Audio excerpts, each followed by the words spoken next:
जय हिंद दोस्तों, कैसे आप सभी। आशा करता हूँ बहुत ही अच्छे होंगे। इस वीडियो में हम आपके लिए लेकर आए टॉप 25 क्वेश्चन। ये ऐसे क्वेश्चन है जो बार बार एग्जाम में पूछते हैं, तो अगर आप किसी भी एग्जाम की तैयारी कर रहे हैं तो यह वीडियो आपके लिए बहुत ही इंपॉर्टेंट हो सकती है। चलो वीडियो की शुरुआत करते हैं। वीडियो के अंत में फीडबैक जरूर दीजिए। देखते हैं पहला क्वेश्चन क्या है। पहला क्वेश्चन, भारत में पंचायती राज प्रणाली को पहली बार किस राज्य में लागू किया गया था। भारत में पंचायती राज प्रणाली को पहली बार किस राज्य में लागू किया गया था। तो इसका जो राइट आंसर हो जाएगा वो हो जाएगा ऑप्शन ए, राजस्थान में लागू किया गया था। भारत में पंचायती राज प्रणाली को सबसे पहले 2 अक्टूबर 1959 को राजस्थान के नागौर जिले में लागू किया गया था। तो ये लाइन याद रखिएगा, बहुत बार एग्जाम में पूछता है। या 73वें संविधान संशोधन द्वारा संवैधानिक रूप से मान्यता प्राप्त हुई। तो 73वां संविधान संशोधन जो कि 1992 में हुआ के द्वारा संवैधानिक रूप से मान्यता प्राप्त हुई। पंचायती प्रणाली 3 स्तरों पर कार्य करती है। पंचायत प्रणाली जो होती है वह 3 स्तरों पर काम करती है: ग्राम पंचायत, पंचायत समिति, जिला परिषद। इसे लागू करने में बलवंत राय मेहता समिति की सिफारिशें महत्वपूर्ण थी। तो बलवंत राय मेहता समिति भी ध्यान रखिएगा, पूछता है एग्जाम में। चलते हैं नेक्स्ट क्वेश्चन की ओर। अगला क्वेश्चन हमसे पूछा, रेड डेटा बुक में क्या सूचीबद्ध किया जाता है। रेड डेटा बुक क्या किससे संबंधित है या क्या सूचीबद्ध किया जाता है। आपके ऑप्शन है ऐतिहासिक घटनाएं, पर्यावरणीय कानून, संकटग्रस्त प्रजातियां या जलवायु परिवर्तन नीतियां। तो इसका जो राइट आंसर हो जाएगा वो हो जाएगा ऑप्शन सी, संकटग्रस्त प्रजातियां। रेड डेटा बुक में इन जीवों की सूची होती है, उन जीवों की सूची होती है जो विलुप्त होने की कगार पर होते हैं। इसे IUCN, international union for conservation of nature, प्रकाशित करता है। इसके तीन प्रमुख श्रेणियां होती हैं: संकटग्रस्त, अति संकटग्रस्त और संवेदनशील। भारत में Ganga dolphin, great Indian bustard, एक सींग वाला गैंडा संकटग्रस्त श्रेणी में आते हैं। चलते हैं नेक्स्ट क्वेश्चन की ओर। अगला क्वेश्चन आपसे पूछा है, शाहनामा नामक प्रसिद्ध ग्रंथ किसने लिखा है। शाह नामक प्रसिद्ध ग्रंथ किसने लिखा है। तो इसका जो राइट आंसर हो जाएगा वो हो जाएगा ऑप्शन ए, फिरदौसी। फिरदौसी ने शाह नामक ग्रंथ लिखा है। शाहनामा एक प्रसिद्ध फारसी महाकाव्य है जिसे फिरदौसी ने लिखा था। यह फारस, ईरान के इतिहास और वीर गाथाओं का वर्णन करता है। यह ग्रंथ पर्शियन फारसी साहित्य की महान कृतियों में गिना जाता है। फिरदौसी गजनवी साम्राज्य के सुल्तान महमूद गजनवी के दरबार में जुड़े थे। इसे फारसी का महाभारत भी कहा जाता है। तो फारसी का महाभारत कहा जाता है, ध्यान रखिएगा। चलते हैं अगले क्वेश्चन की ओर। अगला क्वेश्चन आपसे पूछा है, तीनों गोलमेज सम्मेलन कहाँ आयोजित किए गए। तो गोलमेज सम्मेलन से क्वेश्चन पूछते हैं, तो आपसे पूछा गया तीनों गोलमेज सम्मेलन कहाँ आयोजित किए गए थे। तो इसका जो राइट आंसर हो जाएगा वो जाएगा ऑप्शन ए, लंदन में आयोजित किए गए थे। राइट आंसर हो जाएगा ऑप्शन ए, लंदन। लंदन में तीनों गोलमेज सम्मेलन आयोजित किए गए थे। तीनों गोलमेज सम्मेलन जो कि 1930 में हुआ था, 1931 में हुआ था और 1932 में हुआ था। पहला जो हुआ था वह 1930 में होता, दूसरा जो हुआ था वो जो हुआ था 1931 में होता, तीसरा जो हुआ था वह 1932 में हुआ था। तो तीनों गोलमेज सम्मेलन जो हुए थे 1930, 31, 32 में लंदन में आयोजित किए गए थे। दूसरे गोलमेज सम्मेलन में महात्मा गांधी ने भाग लिया था। महात्मा गांधी ने दूसरे गोलमेज सम्मेलन 1931 में भाग लिया था। यह ब्रिटिश सरकार द्वारा भारतीय संविधान सुधारों पर चर्चा के लिए बुलाए गए थे। एक नाम और याद रखिएगा तीनों गोलमेज सम्मेलन, डॉक्टर भीमराव अंबेडकर का। डॉक्टर भीमराव अंबेडकर ऐसे व्यक्ति हैं जो तीनों गोलमेज सम्मेलन में भाग लिया था, यह भी ध्यान रखिएगा। चलते हैं नेक्स्ट क्वेश्चन की ओर। अगला क्वेश्चन आपसे पूछा है, एड्स किस वायरस के कारण होता है। एड्स किस वायरस के कारण होता है। तो इसका जो राइट आंसर हो जाएगा वो हो जाएगा ऑप्शन बी, HIV के कारण होता है एड्स। एड्स जो होता है वह HIV के कारण होता है। तो राइट आंसर हो जाएगा ऑप्शन बी। एड्स जिसका फुल फॉर्म होता है human immunodeficiency virus. Human immunodeficiency virus, इसका फुल फॉर्म होता है, एग्जाम में पूछता है, के कारण होता है, जो शरीर की रोग प्रतिरोधक क्षमता को कमजोर करते हैं। इसका कोई स्थायी इलाज नहीं है, लेकिन एंटी रेट्रोवायरल थेरेपी से इसे नियंत्रित किया जा सकता है। विश्व एड्स दिवस जो मनाया जाता है 1 दिसंबर को मनाया जाता है। ध्यान रखिएगा, विश्व एड्स दिवस जो होता है 1 दिसंबर को होता है, यह भी ध्यान रखिएगा। चलते हैं नेक्स्ट क्वेश्चन की ओर। अगला क्वेश्चन आपसे पूछा है, प्रथम बौद्ध संगीति कहाँ हुई थी। प्रथम बौद्ध संगीति कहाँ हुई थी। आपके ऑप्शन है पाटलिपुत्र, वैशाली, राजगृह या कुशीनगर। तो इसका राइट आंसर हो जाएगा राजगृह। राजगृह में प्रथम बौद्ध संगीति हुई थी।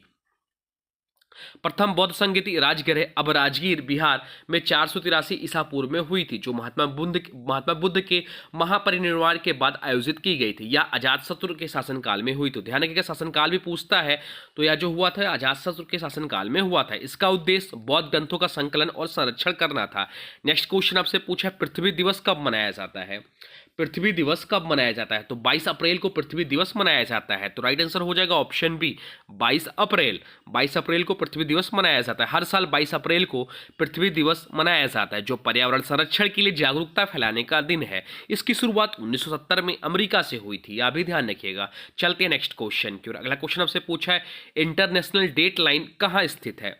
इंटरनेशनल डेट लाइन कहाँ स्थित है? तो इसका जो राइट आंसर हो जाएगा वो हो जाएगा 180 डिग्री देशांतर पर। 180 डिग्री देशांतर पर इंटरनेशनल डेट लाइन है। इंटरनेशनल डेट लाइन 180 डिग्री देशांतर पर स्थित है, जो दिन और तारीख बदलने की रेखा होती है या प्रशांत महासागर से गुजरती है। अगर कोई इस रेखा को पार करता है तो उसे तारीख बदलनी होती है। चलते नेक्स्ट क्वेश्चन की ओर। अगला क्वेश्चन आपसे पूछा है, किस संविधान संशोधन द्वारा नगर पालिका को संवैधानिक दर्जा दिया गया? किस संविधान संशोधन द्वारा नगर पालिका को संवैधानिक दर्जा दिया गया? तो इसका जो राइट आंसर हो जाएगा वो हो जाएगा 74वां संविधान संशोधन के द्वारा नगर पालिका को संवैधानिक दर्जा दिया गया। 74वें संविधान संशोधन जो कि 1992 में हुआ था द्वारा नगर पालिकाओं को संवैधानिक दर्जा दिया गया या 1993 में लागू हुआ। यह जो है 1993 में लागू हुआ। नगर पालिका को 3 स्तरों में विभाजित है, नगर पंचायत, नगर पालिका और नगर निगम। इसमें शहरी प्रशासन की व्यवस्था को मजबूत किया गया है। चलते नेक्स्ट क्वेश्चन की ओर। अगला क्वेश्चन आपसे पूछा, माउंट एवरेस्ट पर सफलतापूर्वक चढ़ाई करने वाली पहली भारतीय महिला कौन थी? माउंट एवरेस्ट पर सफलतापूर्वक चढ़ाई करने वाली पहली भारतीय महिला कौन थी? तो इसका जो राइट आंसर हो जाएगा वो हो जाएगा बछेंद्री पाल। बछेंद्री पाल माउंट एवरेस्ट पर चढ़ाई करने वाली पहली भारतीय महिला थी। बछेंद्री पाल 1984 में माउंट एवरेस्ट पर चढ़ने वाली पहली भारतीय महिला बनी। अरुणिमा सिन्हा पहली विकलांग महिला थी जिन्होंने एवरेस्ट फतह किया। संतोष यादव, एग्जाम में क्वेश्चन पूछता है, संतोष यादव ने 2 बार एवरेस्ट फतह किया है, यह भी ध्यान रखिएगा। चलते हैं नेक्स्ट क्वेश्चन की ओर। अगला क्वेश्चन आपसे पूछा है, सुभाष चंद्र बोस ने आजाद हिंद सरकार की स्थापना कब की थी? सुभाष चंद्र बोस ने आजाद हिंद सरकार की स्थापना कब की थी? तो इसका जो राइट आंसर हो जाएगा वो हो जाएगा ऑप्शन सी, 1943 में की थी। राइट आंसर हो जाएगा ऑप्शन सी, 1943। सुभाष चंद्र बोस ने 21 अक्टूबर 1943 को सिंगापुर में आजाद हिंद सरकार की स्थापना की। इसकी राजधानी पोर्ट ब्लेयर, अंडमान निकोबार घोषित की गई थी।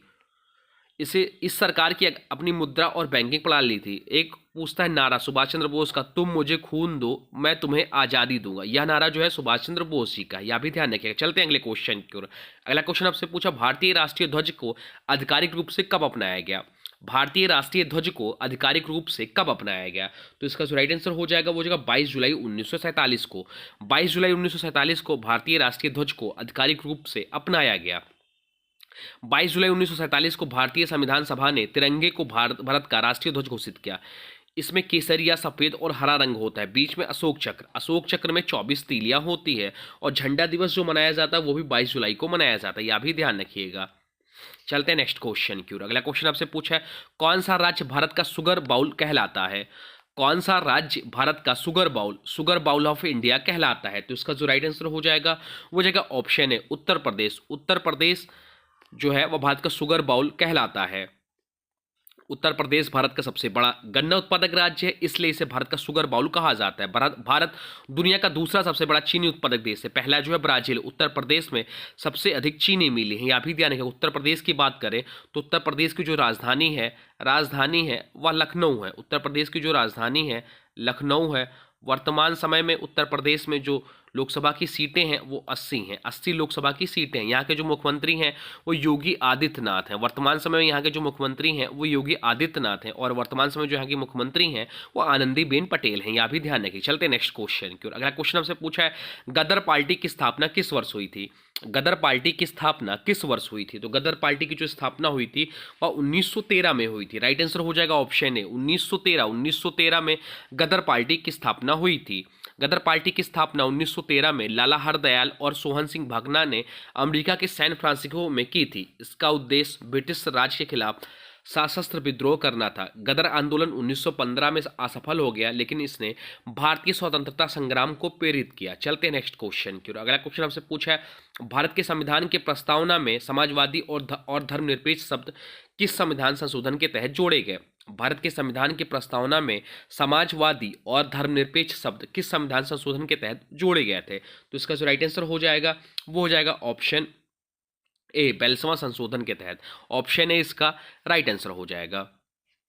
42वें संविधान संशोधन 1976 के तहत समाजवादी और धर्मनिरपेक्ष शब्द संविधान के प्रस्तावना में जोड़े गए।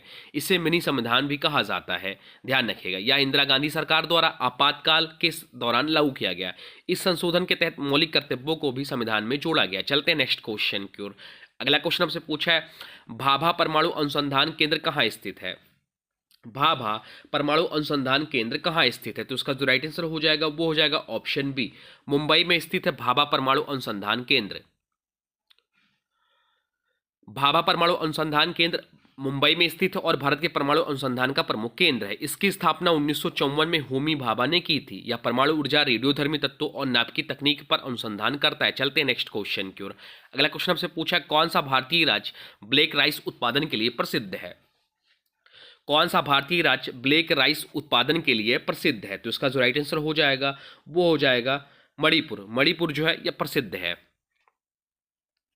ब्लैक राइस, जिसे चाकहाउ भी कहा जाता है, मणिपुर में उगाया जाता है। यह अपने औषधीय गुणों और एंटीऑक्सीडेंट गुणों के लिए प्रसिद्ध है। ब्लैक राइस एंथोसाइनिन से भरपूर है या सुपर फूड के रूप में भी जाना जाता है। चलते हैं नेक्स्ट क्वेश्चन की ओर। अगला क्वेश्चन आपसे पूछा, किस भारतीय स्वतंत्रता सेनानी को लोकप्रिय बंगाल टाइगर कहा जाता है? किस भारतीय स्वतंत्रता सेनानी को लोकप्रिय बंगाल टाइगर कहा जाता है? तो उसका जो राइट आंसर हो जाएगा वो हो जाएगा ऑप्शन ए, चित्तरंजन दास जी को। चित्तरंजन दास जी को लोकप्रिय बंगाल टाइगर कहा जाता है। चित्तरंजन दास को देश बंधु, जिसे राष्ट्र का मित्र भी कहा जाता है, और वे बंगाल के प्रमुख स्वतंत्रता सेनानी थे। स्वराज पार्टी के संस्थापक भी थे, जिन्होंने स्वराज पार्टी की स्थापना 1923 में की थी। इन्होंने अलीपुर बम केस में अरविंद घोष को बचाव किया था। चलते हैं नेक्स्ट क्वेश्चन की ओर। अगला क्वेश्चन हमसे पूछा है, तेलंगाना भारत का कौन सा राज्य बना था? तेलंगाना राज्य जब गठित हुआ था तो वह भारत का कौन सा राज्य बना था? यह आपसे क्वेश्चन पूछा गया है। तो राइट आंसर हो जाएगा ऑप्शन सी, 29वां राज्य बना था। लेकिन याद रखिएगा, वर्तमान समय में जो राज्यों की संख्या है वह 28 है और केंद्र शासित प्रदेशों की संख्या जो है वह 8 है, क्योंकि राज्य जो था जम्मू कश्मीर अब वह केंद्र शासित प्रदेश है। तेलंगाना भारत का 29वां राज्य बना, जिसे 2 जून 2014 को आंध्र प्रदेश से अलग किया गया। राजधानी इसकी हुई हैदराबाद।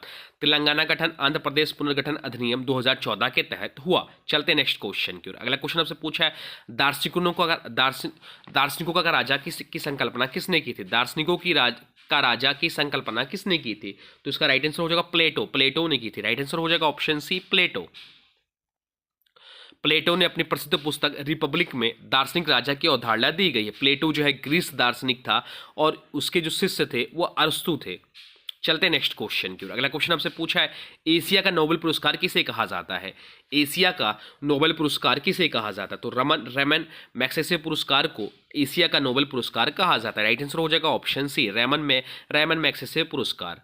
रेमन मैग्सेसे पुरस्कार को एशिया का नोबेल पुरस्कार कहा जाता है। कई बार एग्जाम में पूछता है आपसे कि एशिया का नोबेल पुरस्कार किसे कहा जाता है, तो उसका राइट आंसर हो जाएगा रेमन मैग्सेसे पुरस्कार को एशिया का नोबेल पुरस्कार कहा जाता है। यह समाज सेवा, नेतृत्व और पत्रकारिता के क्षेत्र में उत्कृष्ट योगदान के लिए दिया जाता है। इसकी शुरुआत 1957 में हुई थी और भारत के पहले विजेता जो थे विनोबा भावे थे। यह भी ध्यान रखें, जिन्हें 1958 में मिला। तो राइट आंसर हो जाएगा इसका रेमन मैग्सेसे पुरस्कार। और भारत के पहले विजेता जो थे वो विनोबा भावे थे, जिन्हें 1958 में मिला। चलते हैं नेक्स्ट क्वेश्चन की ओर। अगला क्वेश्चन आपसे पूछा है, भारत के किस राज्य में लोनार झील स्थित है?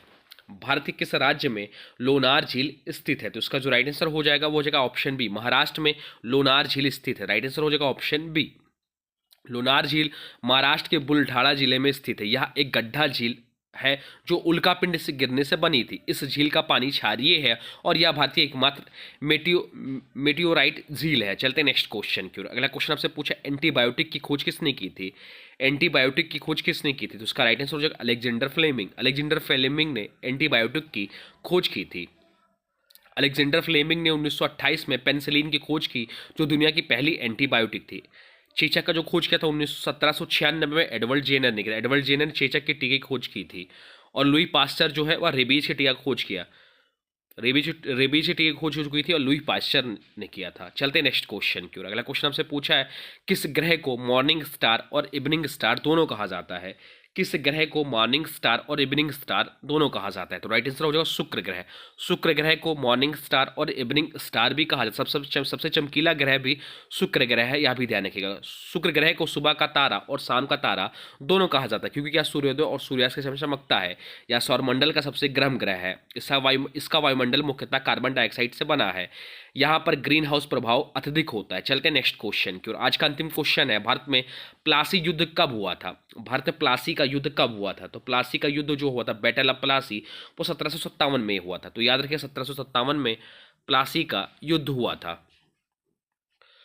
प्लासी का युद्ध 23 जून 1757 को हुआ था, जिसमें ब्रिटिश ईस्ट इंडिया कंपनी ने बंगाल के नवाब सिराजुद्दौला को हराया था। यह युद्ध रॉबर्ट क्लाइव और सिराजुद्दौला के बीच हुआ था। इसमें मीर जाफर ने अंग्रेजों का समर्थन किया, जिससे युद्ध में नवाब हार गया। यह ब्रिटिश हुकूमत में के भारत में बढ़ते प्रभाव का पहला कारण बना था। तो ये थे टॉप 25 क्वेश्चन। अब आज की वीडियो से क्वेश्चन है, इसका राइट आंसर आप लोग को कमेंट बॉक्स में बताना है। आज की वीडियो से क्वेश्चन है, शाह नामक प्रसिद्ध ग्रंथ किसने लिखा है? शाहनामा नामक प्रसिद्ध ग्रंथ किसने लिखा? इसका जो भी राइट आंसर होगा कमेंट बॉक्स में जो बताइएगा। साथ साथ वीडियो कैसा लगा इसके बारे में भी जरूर बताइएगा। और हाँ, देख लीजिए, अभी तक आपने वीडियो को लाइक नहीं किया है तो प्लीज़ वीडियो को लाइक कर दीजिए, और चैनल पर नए हैं चैनल को सब्सक्राइब भी कर लीजिए। तो चलिए मिलते हैं नए वीडियो में, तब तक के लिए thanks for watching nun classes. For more update please subscribe nun classes. Please video को शेयर जरूर करिएगा। धन्यवाद।